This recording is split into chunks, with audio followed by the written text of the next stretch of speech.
Dollar ಅಲ್ಲ, ಈಗ currency ಮೂಲಕ ತೈಲ ಮಾರಲು ಮುಂದಾದ ಇರಾನ್. ಯುಎಸ್ಎಗೆ ತಲೆನೋವಾದ ಇರಾನ್ ತಡೆ.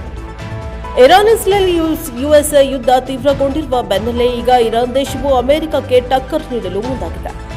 ಈಗ ಇದಕ್ಕೆ ಪೂರಕ ಎನ್ನುವಂತೆ ಈಗ ಹಾರ್ಮುಜ ಜಲಸಂಧಿಯ ಮೂಲಕ ಸಾಗುವ ತೈಲ ಟ್ಯಾಂಕರ್ಗಳಿಗೆ ಈಗ ಒಂದು ಷರತ್ತನ್ನ ವಿಧಿಸಲು ಮುಂದಾಗಿದೆ. ಅಷ್ಟಕ್ಕೂ ಅದೇನಪ್ಪಾ ಅಂದ್ರೆ, ಇನ್ನು ಮುಂದೆ ತೈಲವನ್ನ ಯುಎಸ್ ಡಾಲರ್ ಬದಲಾಗಿ ಚೀನಾದ ಕರೆನ್ಸಿ ಯುವಾನ್ ಮೂಲಕ ವ್ಯಾಪಾರ ಮಾಡಲು ಮುಂದಾಗ್ತಾ ಇದೆ ಎನ್ನುವ ವಿಷಯವನ್ನ ಇರಾನಿನ ಹಿರಿಯ ಅಧಿಕಾರಿಯೊಬ್ಬರು ಸಿಎನ್ಎನ್ಗೆ ತಿಳಿಸಿದ್ದಾರೆ ಎನ್ನಲಾಗಿದೆ.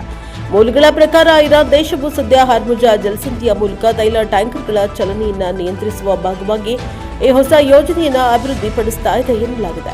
ಹಾಗಾಗಿ ಒಂದು ವೇಳೆ ಈ ಯೋಜನೆ ಜಾರಿಗೆ ಬಂದರೆ ಅಂತಾರಾಷ್ಟ್ರೀಯ ಮಾರುಕಟ್ಟೆಯಲ್ಲಿ ತೈಲ ವ್ಯಾಪಾರವು ಯುವಾನ್ ಮೂಲಕ ನಡೆಯುವ ಸಾಧ್ಯತೆ ತೀವ್ರವಾಗಿದೆ. ತೈಲ ಸಾಗಾಣಿಕೆ ಹಾರ್ಮುಜ ಜಲಸಂಧಿಯು ವಿಶ್ವದ ಪ್ರಮುಖ ಸಮುದ್ರ ಮಾರ್ಗವಾಗಿದೆ. ಜಗತ್ತಿನ ಬಹುತೇಕ ತೈಲವು ಈ ಮಾರ್ಗದ ಮೂಲಕವೇ ಹಾದು ಹೋಗುತ್ತಿದೆ.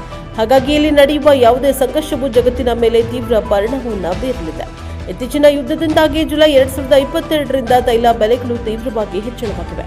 ಅದರಲ್ಲೂ ಉಕ್ರೇನ್ನ ಮೇಲಿರುವ ರಷ್ಯಾದ ಆಕ್ರಮಣವು ಜಾಗತಿಕ ಇಂಧನ ಮಾರುಕಟ್ಟೆಯಲ್ಲಿ ಪ್ರಮುಖ ಬಿಕ್ಕಟ್ಟನ್ನು ಉಂಟುಮಾಡಿದೆ.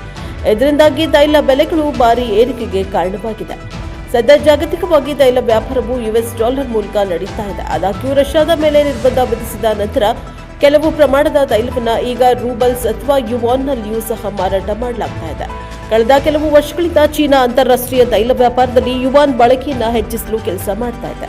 ಅದರಲ್ಲೂ ಸೌದಿ ಅರೇಬಿಯಾದಿಂದ ತೈಲವನ್ನು ಖರೀದಿಸುವಾಗ ಚೀನಾ ಪದೇ ಪದೇ ಯುವಾನ್ ಮೂಲಕ ಪಾವತಿ ಮಾಡುವ ಬಗ್ಗೆ ಪ್ರಸ್ತಾಪಿಸಿದೆ.